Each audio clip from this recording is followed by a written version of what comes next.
Aimé Shukran Abba. Maciek. Oui, je pense qu'après, tout le monde aura plein de questions à poser. Oui. Je commence avec une question qui est en fait la question la plus évidente, parce que quand on regarde le film, alors déjà, je ne sais pas si ça a été, si c'est évident pour tout le monde, parce que ça peut passer inaperçu.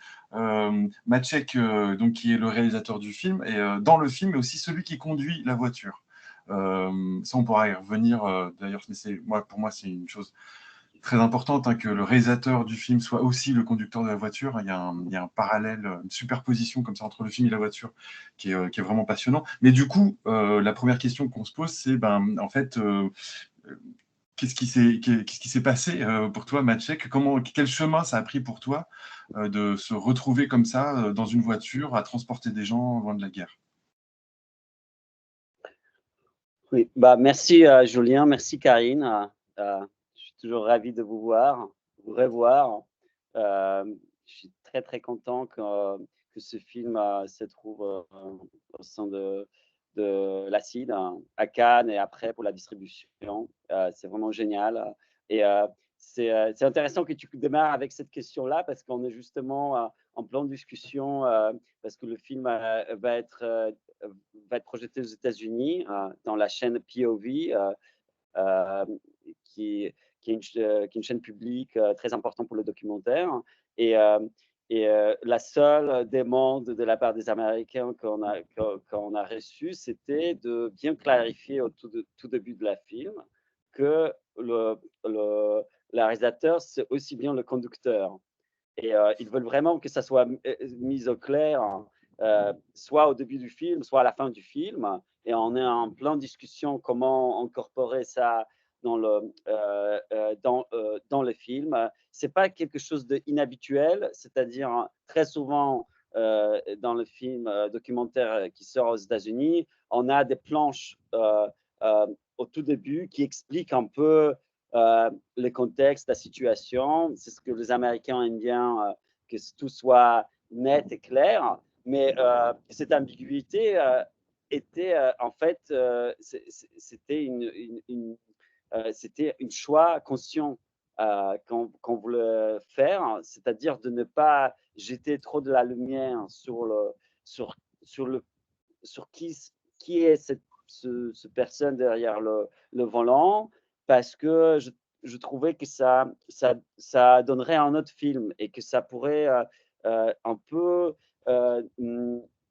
diverger l'attention de ces histoires fragiles des escapés à l'histoire qui sera peut-être un peu plus accessible sur cette personne, enfin moi, qui est derrière le volant. Et donc cette question, pourquoi je me suis engagé, je pense que ça reste une question qui, qui est en dehors du film, qui est peut-être importante pour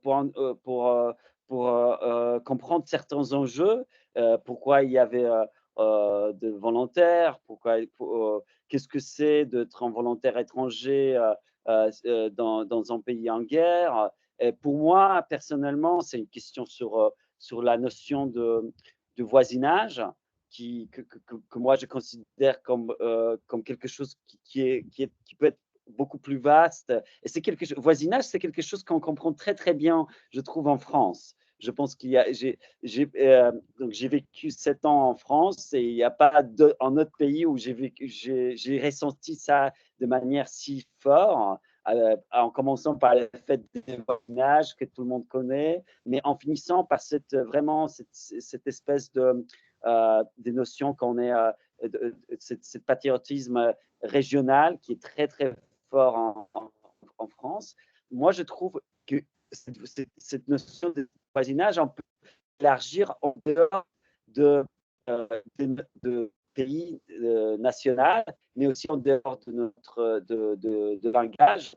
Et je trouve que vraiment ce qui s'est passé en début de cette guerre, c'est que les gens en Europe de l'Est ont compris que c'est une guerre qui tient tous, que c'est quelque chose qu'on s'y attendait depuis la fin de la Deuxième Guerre mondiale. On sentait qu'il y a quelque chose de non fini à la fin de cette guerre, qu'il y a cette Union soviétique, ce totalitarisme qui était le vainqueur qui, qui était considéré comme la force occupante dans beaucoup de pays. Et je pense que c'est ça qui a fait cette mobilisation énorme dans la société polonaise pour aider les Ukrainiens. Et moi, je faisais une petite partie de cette grande mobilisation. Bon, je me suis pris à transporter des gens et du coup, j'ai parti de Pologne pour aller en Ukraine, mais il y avait beaucoup et vraiment des milliers de personnes engagées de côté polonais à faire beaucoup de petites choses un peu derrière et juste dans le travail dans mon travail de bénévole. J'avais un groupe d'une dizaine de personnes qui nous aidaient à acheminer de l'aide humanitaire, de trouver des fonds, de trouver des médicaments. Voilà. Et c'était en fait, pour beaucoup d'entre nous, quelque chose qui était en réflexe. C'est venu comme ça. Moi, j'ai acheté mon premier van le troisième jour de la guerre. Et pour beaucoup d'entre nous, c'était quelque chose qui est venu très, très spontanément et naturellement au tout début de cette guerre. Voilà. Moi, je trouve que ouais, comment dire, tu as raison de pointer le fait qu'à l'intérieur du film, la question de qui conduit et est-ce que c'est réalisateur ou pas est une question secondaire. Et c'est vrai que quand on regarde le film, on n'est pas du tout. Moi, je ne l'avais pas compris en fait la première fois. Je l'ai compris au générique de fin. Et ça n'empêche rien du tout au film. Bien au contraire, c'est très important cette idée que du coup, le centre du film, ce ne soit pas le conducteur, mais justement, la caméra s'est retournée vers les passagers. Et c'est les passagers qui sont au centre du film.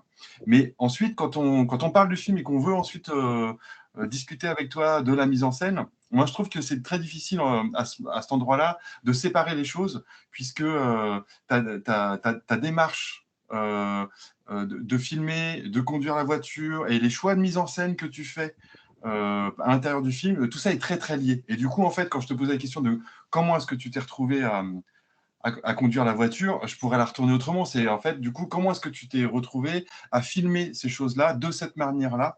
Parce que je crois que là aussi, il y a tout un développement. C'est-à-dire que tu n'y vas pas d'abord pour filmer. Et quand tu commences à filmer, tu cherches, tu trouves pas tout de suite cette forme-là qui a l'air simple et évidente, mais qui est en fait tout un, un processus de réflexion et de travail de réalisation. Donc, est-ce que tu peux tu peux en parler de cet aspect-là? Absolument. C'est très souvent des formes très simples. Ils sont pas, ils sont pas évidentes au tout début. Et moi, j'en parle honnêtement. Comme j'étais vraiment pas prêt pour faire ce film au tout début, je suis pas parti pour ça. On a C'était au moment où j'ai invité un deuxième chauffeur à m'aider à conduire la nuit. Et j'ai fait appel à un ami chef opérateur avec lequel j'ai passé beaucoup de temps en route pour d'autres tournages. Et c'est comme ça, et c'est en ce moment qu'on a décidé de prendre une caméra, on prenait déjà une place supplémentaire. On s'est dit, autant prenons une caméra, voyons si on peut documenter ces conversations qui se passent à l'intérieur de cette van. Et on n'avait aucune idée au tout début comment le faire. Et moi, et ça, je pense que c'est souvent c'est le cas quand on se retrouve dans une situation très très nouvelle. Tout paraissait très intéressant. Et on est parti avec 8 caméras le premier voyage. On a pris beaucoup de GoPro, on s'est tourné beaucoup de choses qui nous semblaient intéressantes, tout ce qui s'est passé autour. Et c'est à la suite de ce premier voyage que j'ai décidé de me débarrasser de toutes les autres caméras, de laisser une seule caméra qui tenue toujours par quelqu'un, c'est-à-dire au début c'était Babgenius, après c'était d'autres chefs opérateurs.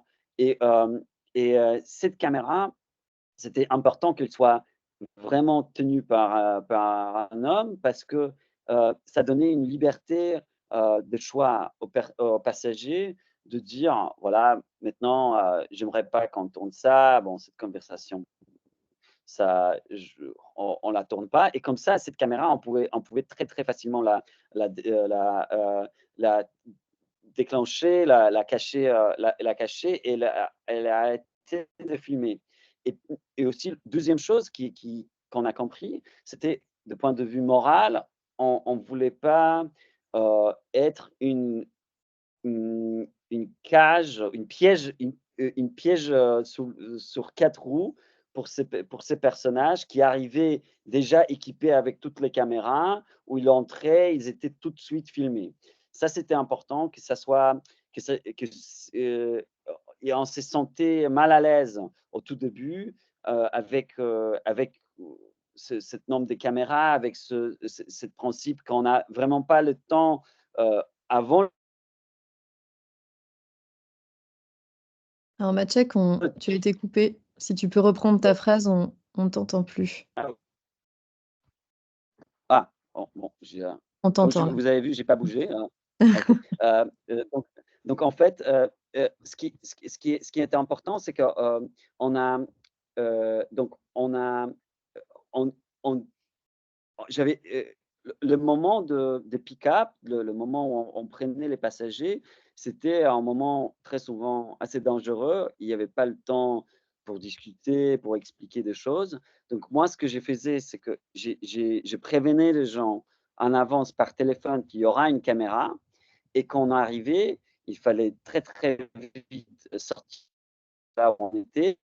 C'est au fur et à mesure, au long du voyage, que j'ai expliqué aux passagers de quoi il s'agit, notre projet de documenter, ces conversations et finalement, bon, je me suis aperçu, et ça nous a pris un peu de temps de comprendre que les gens étaient beaucoup plus habitués aux caméras qu'on pensait, qu'ils étaient habitués au fait que les caméras accompagnaient le travail des bénévoles et parce que les bénévoles pour documenter que l'aide humanitaire était vraiment acheminée. On entend, bon, heu, On va c'est quelqu'un demander qui n'a pas à tout coupé, le monde de couper son micro, s'il vous plaît. quoique c'est Lily. Ah, merci. Voilà. Hem, mmh, voilà, donc en fait, heu, les gens étaient très, très habitués au fait que il y avait une caméra qui accompagne les bénévoles et qu'ils tournent leur travail. Et heu 2e chose qui nous a aussi, je pense, permis à faire ce film, c'est que les gens voulaient vraiment et surtout au tout début de cette guerre, en mois de mars, avril, voulaient vraiment partager, ce qu'ils ont vécu parce qu'ils sentaient qu'il y avait pas que tout ce qu'ils voyaient à la télé, ça donnait pas vraiment ça reflétait pas la vérité sur place, surtout dans les zones occupées.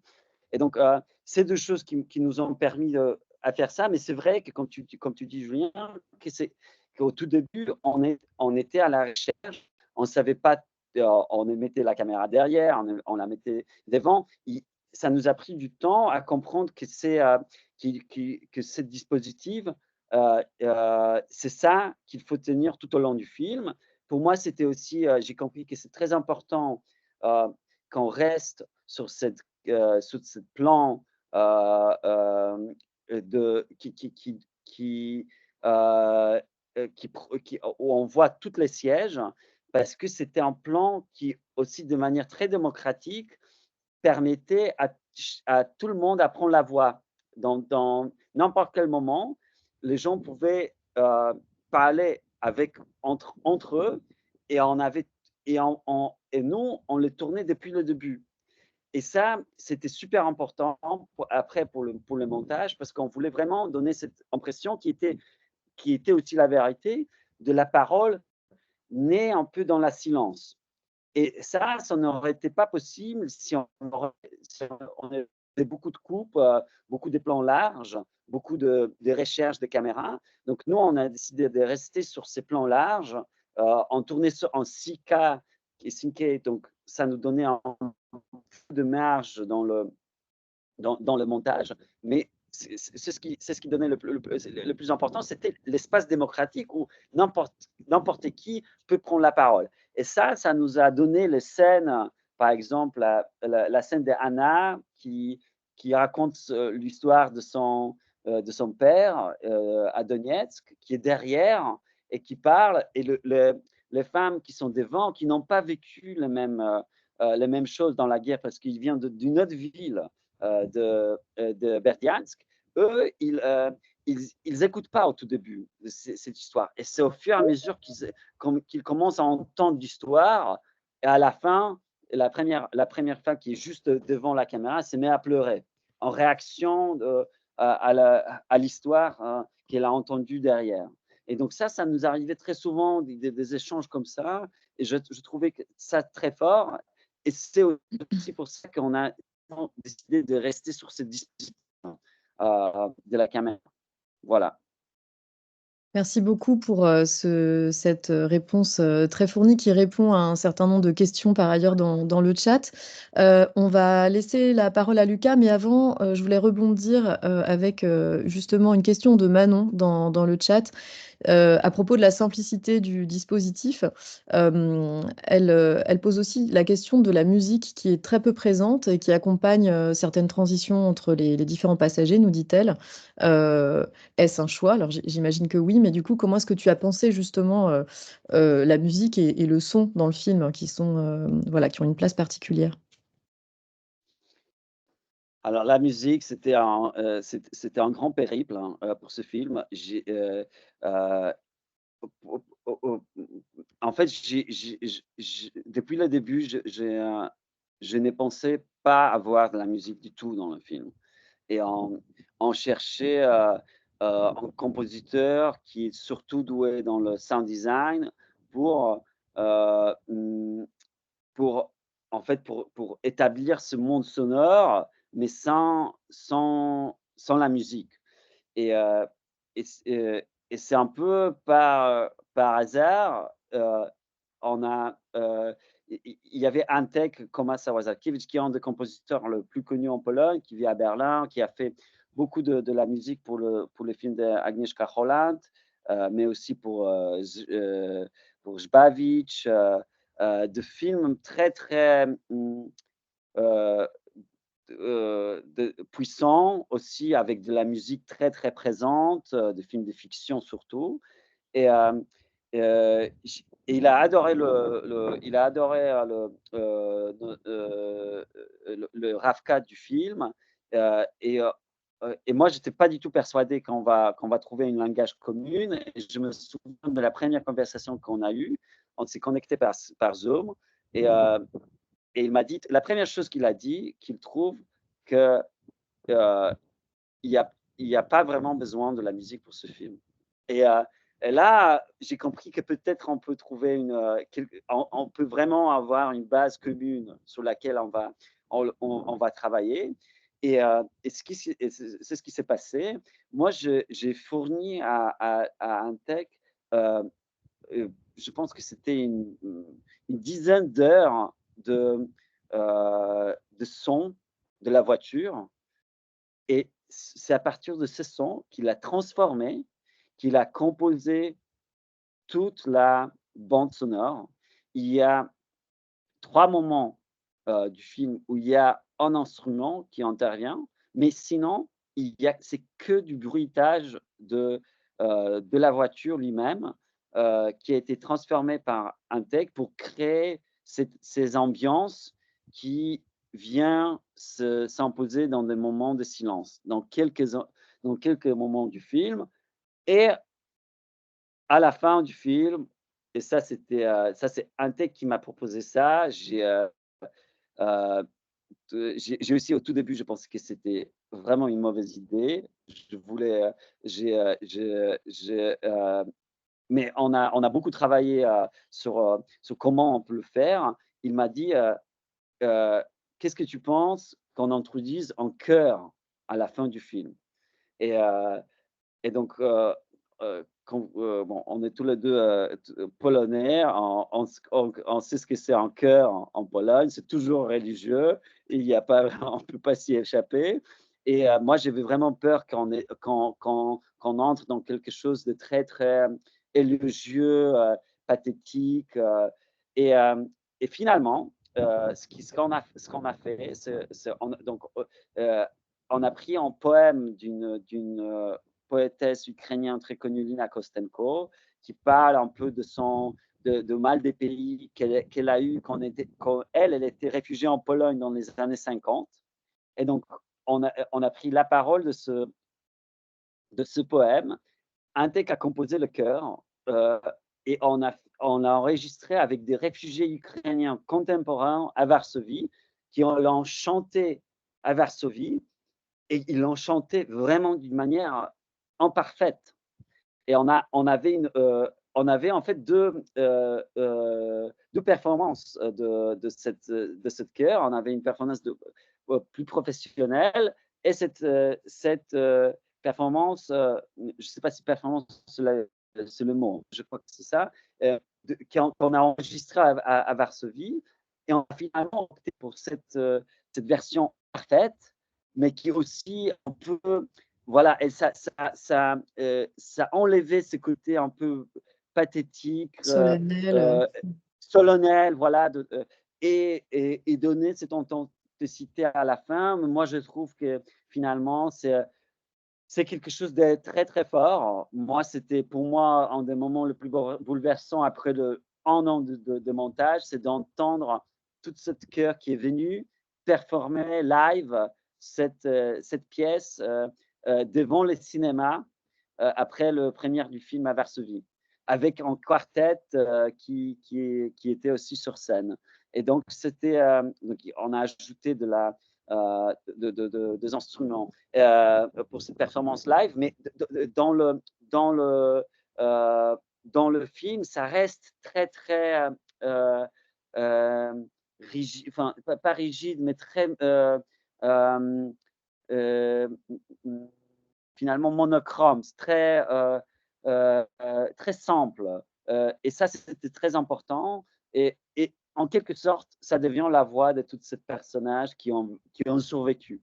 Donc ça donne cette touche de l'espoir à la fin du film que je pense qui est nécessaire. Voilà. Absolument. Lucas, si tu es toujours là, on t'invite à allumer ta caméra et poser ta question à Maciek, si tu le veux bien. Bonjour, par contre, ma caméra ne fonctionne pas, je suis Ah bon, désolé. c'est pas grave, on t'entend en tout cas.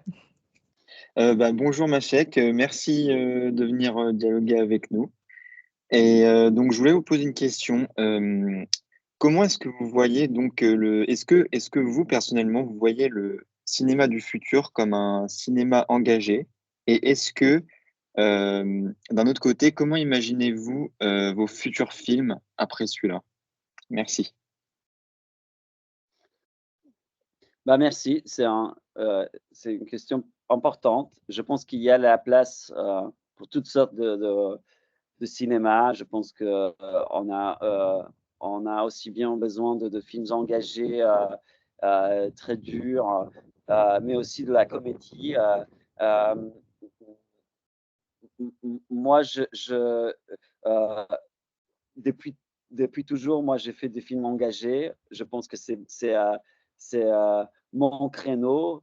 Moi, je me, vois mal, ailleurs, mais je pense pas que ça c'est je pense pas que tout le cinéma doit être, comme ça. Je pense pas que, et je pense que aussi, on a, on a aussi beaucoup trop de films qui veulent être très engagés, mais qui arrivent pas au point d'être, des films de cinéma et que cet espace entre le reportage et le cinéma devient blindé des films, de différents, qualités qui veulent être engagés et qui peut-être ils sont, mais, par le fait qu'ils sont réduisants dans leur forme, leur, ampleur et leur vrai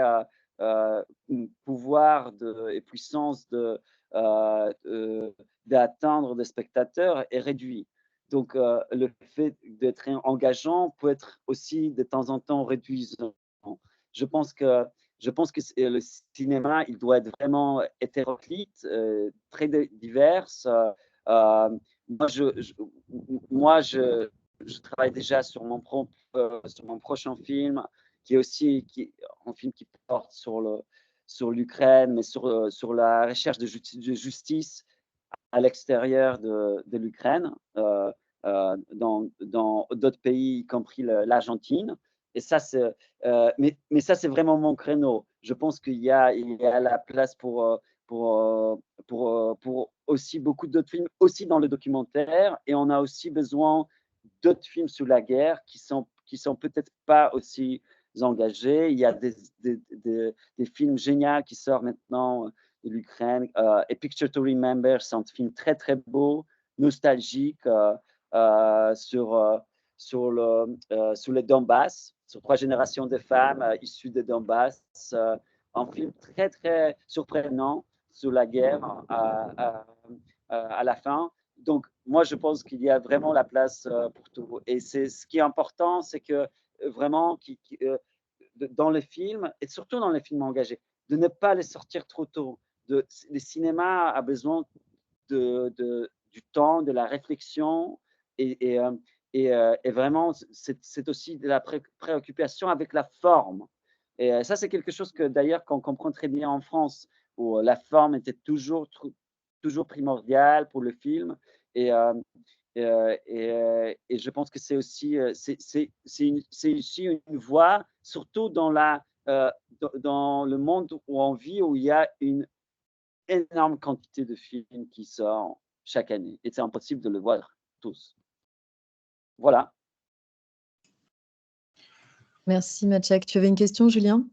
Bah oui, sur cette question de l'engagement, parce que bon, on a dit donc que c'était un film engagé. Toi, tu disais que tu faisais un cinéma engagé, mais du coup, peut-être faudrait préciser, et ça rebondit peut-être sur une autre question qui était aussi posée dans le chat. Il faudrait préciser quelles sont les zones d'engagement de ton cinéma, parce que moi, je me souviens que tu me parlais aussi, par exemple, un des endroits où tu avais une prise de position à la fois esthétique et politique, c'est justement dans ce choix de filmer la guerre, mais pas de la filmer dans son aspect le plus spectaculaire, violent, et qu'au montage, tu avais enlevé beaucoup de choses aussi qui auraient pu sidérer le spectateur par la violence de la guerre, en pensant que ces images-là existaient déjà ailleurs et allaient exister massivement autrement ailleurs, dans d'autres films, à la télé, etc. Et que toi, du coup, une de tes formes d'engagement, c'était d'aller chercher des choses plus fines, plus délicates. Et donc, toi, tu parlais du silence, de la naissance de la parole, de comment les gens se parlent entre eux. Et du coup, c'est là où je voudrais faire un lien avec une question qui a été posée sur la place des enfants dans ton film, qui est en fait peut-être une forme d'engagement aussi d'une certaine manière, enfin d'une manière de parler de la guerre. C'est la place que tu as donnée dans ton film aux enfants, qui prennent beaucoup la parole, qui sont longtemps regardés par la caméra. Ça, c'est des choix, j'imagine qu'il y avait des dizaines et des centaines d'heures de rush. Et je pense que c'est des choix de montage aussi, de donner une place aussi importante aux enfants. Est-ce que tu peux nous raconter, nous parler de ces enfants dans ton film? Oui, donc c'est vrai que ça, c'était en fait, ça prolonge notre question précédente, c'est-à-dire c'est un choix formel, c'est-à-dire dans le documentaire, c'est très important d'être fidèle et de comprendre la matière avec laquelle on travaille. Je pense qu'il y a la place pour des films qui nous montrent tout tout du pire de la guerre, et tout le spectaculaire et tout ce qui est le plus affreux.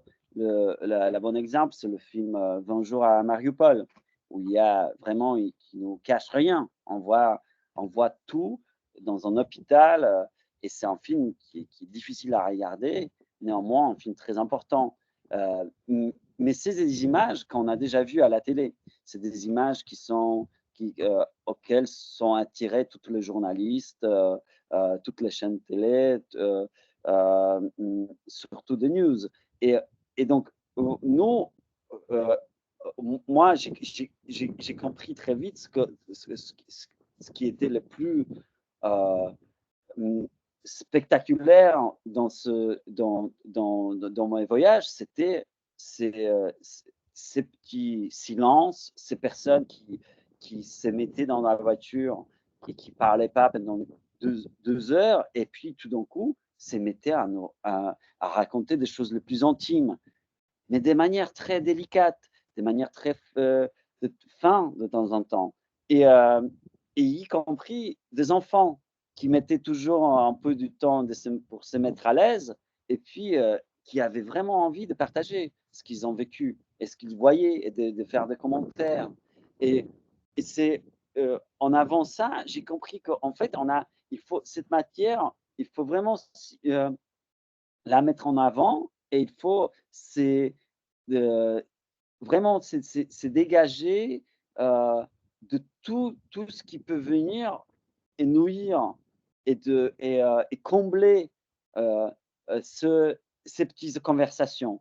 Parce que déjà, c'était assez difficile de construire l'arc narratif du film avec, en tissant ces petites histoires euh, où on n'a pas le temps de s'attacher à des personnages parce qu'on doit les laisser au bout de 5 minutes pour entrer dans une autre histoire et encore une autre, et ça devient répétitive. Et comment on fait un long métrage avec son principe de répétition qui est assez finalement évident. Au bout de 20 minutes, on comprend que le film, il sera comme ça. Et, que, et, et donc, du coup, quand on comprend, il faut qu'on il faut on commence à écouter de plus près ces histoires pour voir qu'est-ce qui change et quelle est la différence et comment ils s'interposent et comment ils se mettent à alimenter une grosse histoire, une histoire composée de toutes ces petites histoires. Et les enfants faisaient euh, une partie, je pense, la plus importante de ce film. Sans les enfants, il n'y aurait pas ce film, sans leur approche franc à la réalité et aux étrangers, donc à nous, à partager tout, en commençant par Sofika qui tout de suite veut montrer sa feuille de manière où elle veut se présenter. En fait. Elle veut présenter sa famille, en montrant c'est ce qui est le plus précieux. Elle comprend très bien que cette feuille est la plus précieuse parce que c'est la feuille qui sauve la vie au moment du bombardement. Et donc ces moments-là nous montrent aussi la fragilité de ces familles, la fragilité de comment cette guerre est venue à euh, euh, complètement changer leur vie, les a mis à l'envers. Et ces enfants n'ont pas cette barrière comme les adultes à partager ces histoires. Et ça, c'est très, très précieux. Et je pense que c'était possible au sein de ces vannes parce qu'on a passé aussi beaucoup de temps ensemble. Il n'y avait pas beaucoup de gens autour. Donc, on s'était aussi, ça a aidé qu'on a très vite commencé à parler, qu'on pouvait échanger en ukrainien et en russe ensemble. Donc, ça, il y avait beaucoup de dialogues avec les enfants qui finalement, on ne les voit pas dans le film, mais s'il y avait beaucoup de dialogues qui aboutissaient à ces scènes qu'on voit dans le film.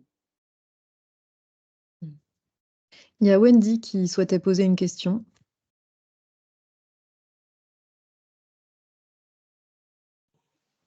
Bonjour, est-ce que vous m'entendez? On t'entend. Oui. Super. Alors tout d'abord, merci du coup beaucoup pour votre documentaire. Moi, j'avais une question par rapport à la scène de fin du coup, parce qu'on a beaucoup évoqué du coup la façon dont étaient placées les caméras. Et là, c'était un peu l'idée de vous demander qu'est-ce que signifiait pour vous justement ce plan de fin où en fait il n'y a plus personne dans le van. Voilà, merci beaucoup. Merci. Moi, c'est un plan qui signifie beaucoup de choses. C'est un, c'est un plan. Donc, on ne sait pas si cette voiture. euh, déjà, le film est construit de manière où on voit jamais, on sait vraiment pas donc, où on est. Donc, on comprend quand on fait des allers-retours, mais on ne sait pas très bien où on est géographiquement. Et donc, à la fin, on est dans sur cette route avec ce siège vide, et on ne sait pas si cette voiture va pour reprendre à nouveau d'autres gens qui vont habiter ce siège, qui vont venir à l'intérieur. Est-ce que est-ce que ce est-ce que c'est un van qui a rempli en fait son travail et heu, qui, heu, qui va vers, vers la maison, pour, et ces sièges, c'est en fait, c'est comme c'est comme ils sont à l'intérieur de cet habitat qui devient une sorte de trésorerie de ce souvenir, de ces paroles qui ont été dites. Mais je pense que le plus important dans ce plan, c'est c'est le c'est de donner à la fin une occasion au spectateur qui est assis au cinéma de se projeter et de se mettre à la place de toutes ces personnes heu, qu'il a vues, à l'intérieur de cette voiture. Et ça donne parce qu'il y a il y a beaucoup de gens qui m'ont dit qu'ils vont c'est au moment où ils voient défiler certaines personnes qui l'ont vu devant eux. Et à chacun a ses histoires qu'il retient le plus. C'est impossible de retenir toutes les histoires, il y en a trop, mais il y a toujours une histoire qui cloche plus qu'une autre. Pour certains, ça va être une histoire de lavage, pour les autres, ça va être l'histoire des albums de photos familiales ou du petit, de jeunes Ukrainiens qui est dénué et qui est forcément incorporé dans l'armée russe ou un checkpoint. Euh, Ça change, mais ce siège vide donne la possibilité vraiment au spectateur de remplir euh, l'écran avec tout ce qu'il a retenu, mais aussi de se projeter et d'être pour quelques minutes à la place de ces personnages-là. Parce que c'est une réflexion de la salle de cinéma, en quelque sorte. Et c'était ça l'idée. Merci. Moi, j'ai envie de reprendre aussi deux questions que j'ai vues passer dans le chat qui portent sur l'après-tournage, en fait. Donc, c'est des questions un peu différentes, mais qui quand même sont un peu liées. Il y avait une première question que je trouve intéressante sur ton vécu au moment du montage, c'est-à-dire ce moment où en fait tu vas repasser du temps avec les gens. C'est-à-dire qu'il y a le moment du tournage qui est l'intensité du réel, etc. Et ensuite, tu t'en extrais, tu es dans la salle de montage, mais les gens sont encore là, tu les as filmés et tu vas les revoir et les monter, les mettre dans le film, les enlever, etc. Donc il y avait une question qui voulait savoir comment tu avais vécu. En plus, tu as dit en passant que tu as mis 1 an pour monter le film. Donc comment tu as vécu cette année à passer avec ces gens que tu as filmés, rencontrés, etc. Et du coup, il y avait cette autre question aussi et qui prolonge un peu, c'est du coup, bah, en fait, oui, tu les as rencontrés et bon, tu as vécu avec eux au montage, mais en fait, la question, c'est aussi, est-ce que tu as des nouvelles d'eux? Est-ce que tu les as revus? Est-ce qu'il y a un après le film, le tournage entre toi et ces gens que tu as transportés? Alors, donc on a monté 1 an, mais pendant le premier mois, j'étais encore en Ukraine et donc je revenais pour quelques jours pour voir de certains extraits montés par notre équipe, mais j'étais vraiment pas tout au long dans la salle de montage. mais on avait 3 personnes qui travaillaient sur le matériel. Il y avait énormément d'heures, plus de 450. Heu et puis, heu et puis quand je suis retourné et j'ai commencé à passer toutes les journées dans la salle de montage, c'est vraiment à ces moments-là qu'il y a de ch que c'était que c'est devenu qu'il y a eu toutes ces émotions, qui sont revenues. C'est de temps en temps, pour la première fois, que j'ai entendu vraiment certaines conversations, parce que j'entendais pas tout dans la voiture, hem et heu et c'était des moments, très, très forts. Juste pour vous dire, bon, les 6 mois que j'ai conduisais, c'était des 6 mois assez, tendus, assez tenses, beaucoup de moments assez difficiles, mais heu, mais c'est qu'au montage que j'ai pleuré pour la première fois, en voyant, les histoires qu'on a vécues, mais on n'avait pas vraiment le temps de les Heu digérer.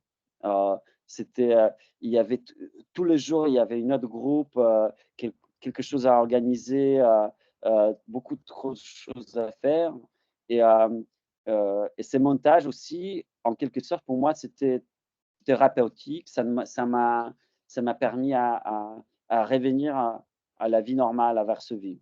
Ça c'est et me dire, «J'ai aussi, j'ai le droit d'arrêter, je peux je c'est important maintenant ce que je fais aussi, il faut que je m'y concentre», parce que je voulais pas arrêter en fait. Il y avait, et c'est aussi c'est souvent, chez beaucoup de gens engagés, de bénévoles, c'est c'est difficile de s'arrêter, de trouver ces moments où il faut se dire, «Stop».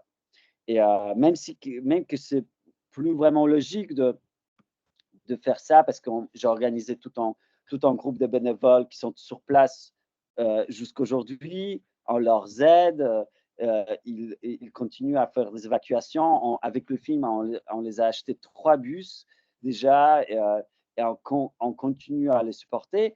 En et les évacuations ont complètement changé, c'est-à-dire il n'y a pas la nécessité d'aller tous les jours.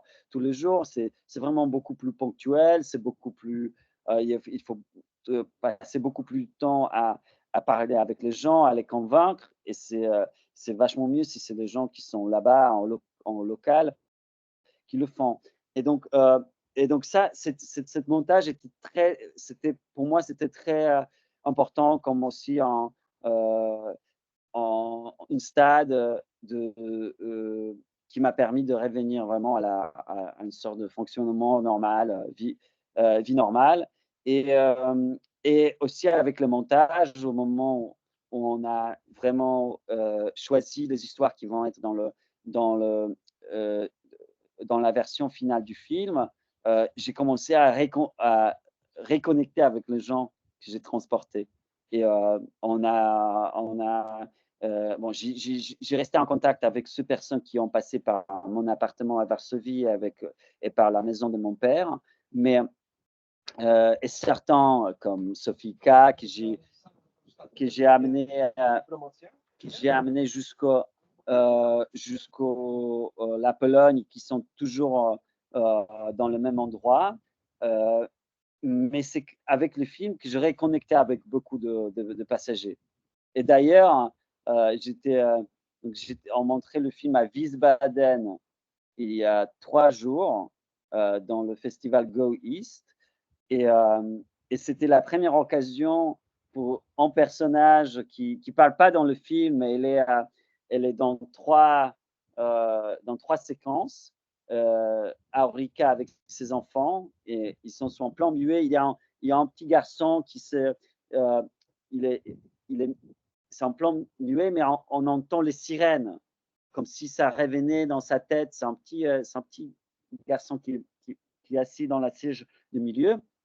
C'est une famille que que j'ai fait sortir, en mois de mai, heu et et depuis, elle vit à Cologne. Elle est venue à Wiesbaden pour voir le film. On s'est pas vu depuis. Et elle m'a apporté une photo qu'on s'est pris au moment où on est arrivé dans le train pour Berlin à Varsovie. On a fait un voyage euh, de 12 jours, 2 heures obligés, et on a failli louper le train. On est entré dans le train 1 minute avant son départ. Donc, on était vraiment pile poil. Et ils sont partis à Berlin. Je suis aussi chez ma famille à Berlin. Et puis à Cologne, elle a vu le film pour la première fois. Elle a pleuré tout au long. Mais on a passé un super temps. Et elle m'a dit quelque chose que je ne savais pas. euh, C'est-à-dire que en réalité, elle a, c'est pas, euh, elle s'est évacuée pas seulement à cause de l'invasion russe, mais elle s'est fâchée avec son mari. Et c'est pour ça qu'elle a appelé et elle s'est mise dans le van parce elle a juste pris ses enfants et elle a décidé de sortir de la maison. Et depuis, ils se sont pas vus parce elle est depuis à Cologne où elle travaille. Donc, la majorité des personnes ont vu le film, presque tout le monde, parce qu'on a essayé de se reconnecter avec tout le monde. Et avec une douzaine, je suis en contact permanent et assez régulier. Il y a certains qui voyagent aussi avec le film. Donc, il y a Larissa, la grenouille voyageuse de Mariupol, qui présente pas mal de séances en France. Il y a Sifa, la Congolaise, qui vit à Berlin, qui a passé 30 opérations et qui présente le film en Allemagne, dans beaucoup d'endroits. Donc, il y a beaucoup d'entre eux qui trouvent le film important et qui aiment voyager avec le film pour parler de la situation en Ukraine aux spectateurs. Merci. Je ne sais pas si c'est marqué qu'il reste 5 minutes à la réunion. Comment ça se passe à partir de là? Non, bonjour, pardon Julien, c'est Virginie. Il n'y a pas de Oui, souci, hein, j'avais mis un bon, pas de horaire de souci. fin, mais Ok, ça continue. On peut continuer sans ok, problème. super. Je t'en prie. Oui, il n'y a pas d'autres questions? Ouais, je regarde dans le chat si Ouais, on aurait oublié des questions. parce qu'on en a passé beaucoup. Bon, après, Bah, on a répondu. oui, vous avez répondu enfin, Matchak a répondu à pas mal de questions de façon indirecte. Il y avait peut-être quelque chose dans les dernières questions sur le chat, sur la communication. Donc, Julien qui dit la communication fait partie intégrante de votre documentaire. Lorsque vous parlez aux réfugiés, échangez au téléphone avec les autres volontaires. Est-ce que votre plurilinguisme a été déterminant dans la faisabilité de ce projet? Sauf erreur, vous parlez successivement en ukrainien et ou russe, anglais, français et polonais. La barrière de la langue, est-ce que ça a été quelque chose? Enfin voilà, quels sont les enjeux linguistiques de cette évacuation ensuite, évidemment, de la réalisation du film? Bon, je pense que c'était assez important et ce film n'aurait été pas le même. Je ne sais pas si aurait été possible sans le pouvoir de vraiment euh, être à l'écoute de ces personnes euh, de manière profonde. Euh, Parce que c'est une chose de se communiquer de manière assez simpliste, euh, mais ça donne pas la possibilité vraiment de entrer dans des questions beaucoup plus délicates, beaucoup plus intimes. Et je pense que c'est le fait que il savait que je les comprends parfaitement, leur donner l'incentive à vraiment se livrer et partager tout ce qu'ils avaient au cœur. Et c'était des choses de temps en temps euh, euh, assez difficiles à exprimer, assez abstraites, les sentiments de qu'est-ce que c'est d'avoir peur. Euh, et donc voilà, là, je pense que c'était assez important. Bon, j'avais une petite expérience d'être guide touristique à Paris pour des touristes russes et anglophones. Donc, je pense que ça m'a aussi aidé un peu à savoir comment gérer euh, un, un minivan rempli de personnes avec des différents besoins. Mais c'est clair, hein, les questions linguistiques, euh, sont importants et, et je pense ils sont importants pour faire ces genres de films où il y a beaucoup de paroles. Après, il y a des films, euh, euh, il y a un film, par exemple, en Ukraine, euh, c'est l'autre film polonais réalisé en Ukraine dans cette période où il y avait un ami à moi, un opérateur qui est parti même période, mais sans comprendre la langue. Et tout ce qu'il a fait tourner, c'est des plans fixes muets des gens réagissant à la guerre. Et il en fait un film poétique très intéressant, d'ailleurs, mais complètement différent. Euh, donc, accès aux gens, ça passe toujours par les langages, et je pense que oui, c'était assez déterminant. Moi, je voudrais juste rajouter un truc avant qu'on redonne la parole à Lucas. Juste sur la question de la communication, c'est intéressant parce que déjà, j'aime bien que quand on parle de la communication, de la capacité à parler aux gens, toi, tu réponds sur la capacité à les écouter. Et je trouve que c'est très important dans ce film-là.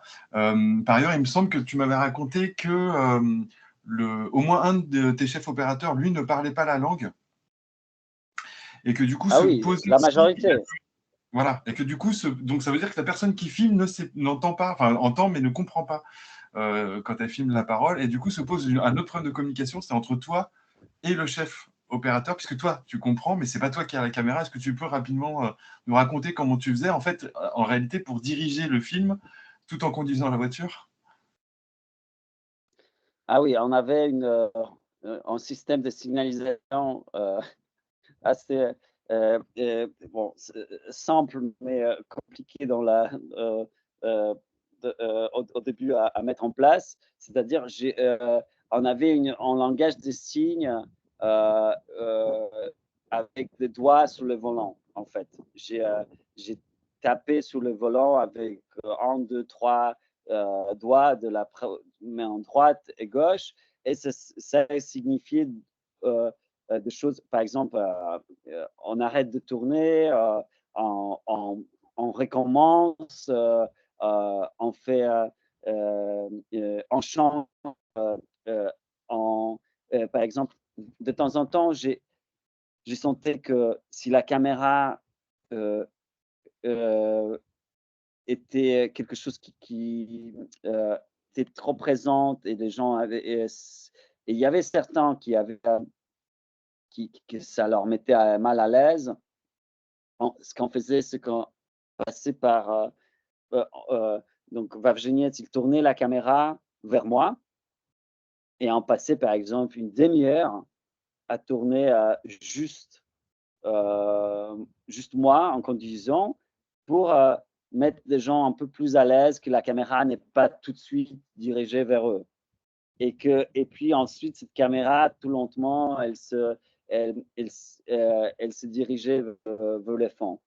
Ça, on utilisait ça pas très souvent, mais de temps en temps, ça donnait, ça, c'était nécessaire. Et ça, c'était des choses que moi, j'ai ressenti dans la conversation, et j'ai donné des indications à Vavgeniet, et c'était comme ça qu'on se communiquait. Après, il y avait le reste du film. Bon, il y avait trois opérateurs polonais, et le dernier, c'était un opérateur ukrainien, un ami à moi, Yura Dunay, qui, que- qui, hum, euh, qui peut de temps en temps être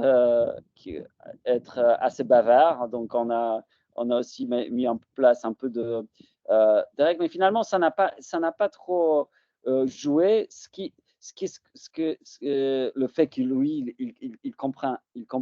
Moi, ce que ça a donné, réellement, ça permettait au chef opérateur de disparaître assez rapidement et grâce à ça, le regard des gens s'est dirigé vraiment soit vers la caméra, le spectateur, soit vers le rétroviseur.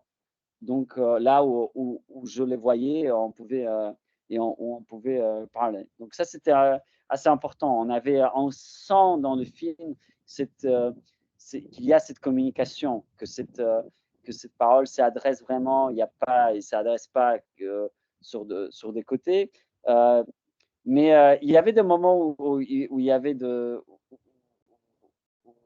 où cette présence heu, de chef opérateur est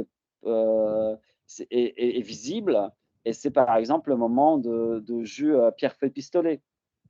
C'était un moment où j'ai demandé à Martin, un autre opérateur, qui parlait pas un mot ni en russe ni en ukrainien, mais qui arrivait très rapidement à tisser des liens avec des enfants.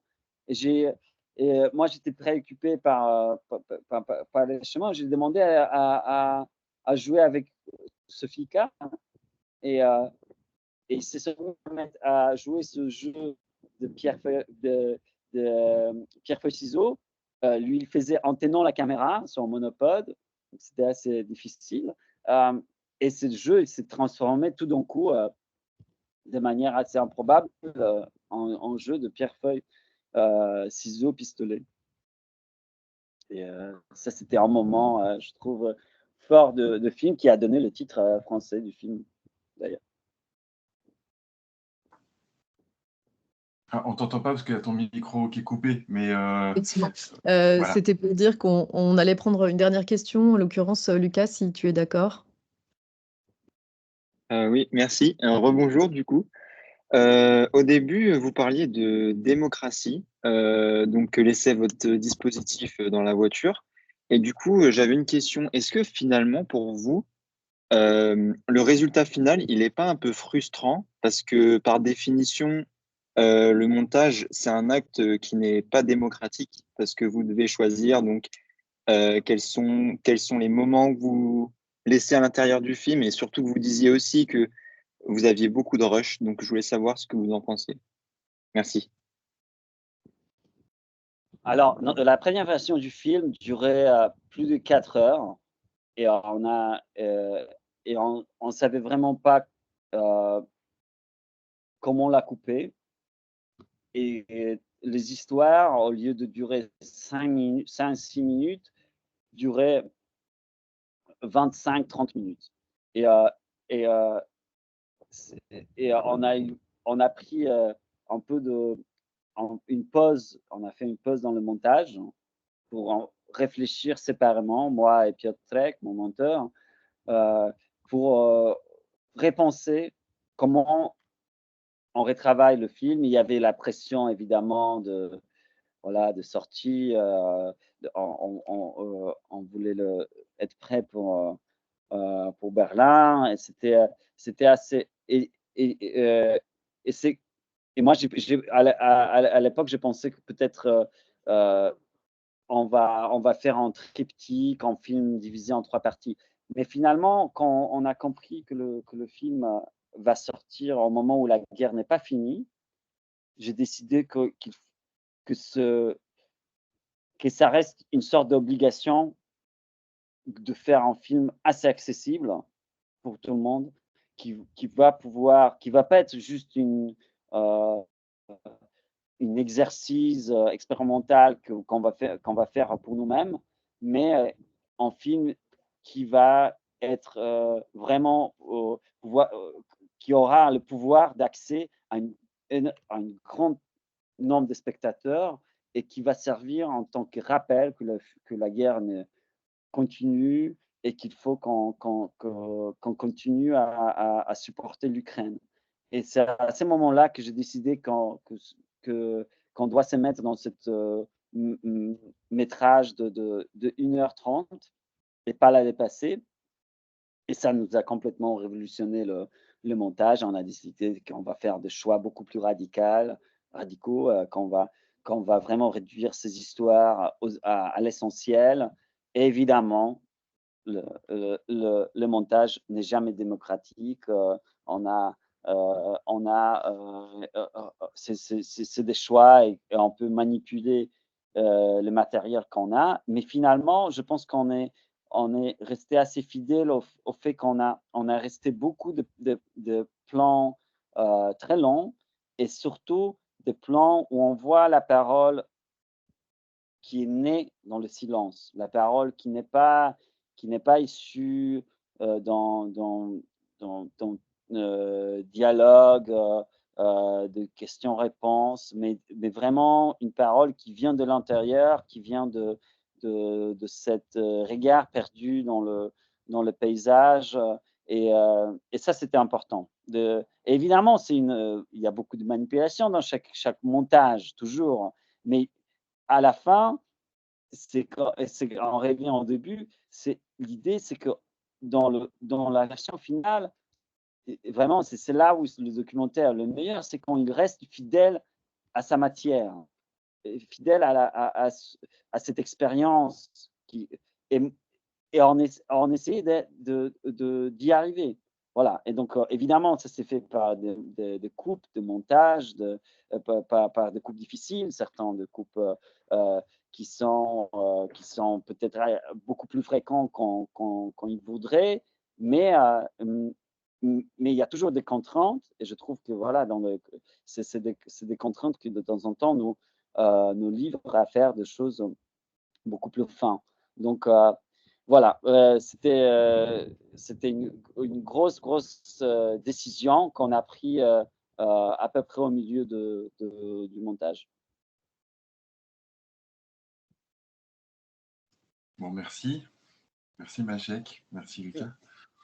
Merci à vous. Merci à tout le monde d'être si nombreux et présents. Merci beaucoup à vous trois. Merci Maciek, merci Julien et Karine. Merci à tous d'avoir participé à cette rencontre. La prochaine rencontre, l'avant-dernière rencontre aura lieu cet après-midi à 15h30 avec Anna Novio pour son film Le théorème de Marguerite. Je vous dis à très bientôt et merci encore. Bonne journée. Merci à Bonne tout le journée monde. à À tous. bientôt. Merci. Au revoir. Bonne journée. Ciao.